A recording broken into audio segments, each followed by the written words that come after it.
А това е последната ми 13-та фатална книга. Казва се "Камбанен глас". Издание на Българска книжница в София.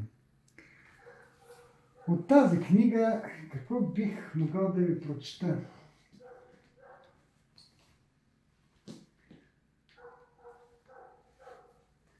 Едно стихотворение, посветено на Ивайло Балабанов. Казва се "Щурецът без окови". Той имаше стихосбирка "Щурец в окови". Жена, семейство, данъци и бит, окови бяха за поета. Ти бе щурец в човешки вид, сред толкова слава и превзети. Сред хор отбухали и сови, едва дочувах своя глас, но чувах как кънтят оковите край нас, за нас и вътре в нас.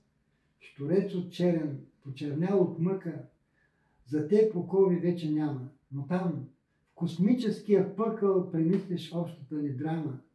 Теб Луцифер с ордените за кичи, послушник да останеш в ада, но ти в отвъдното, отвъден стих изричаш за българското робство без пощада.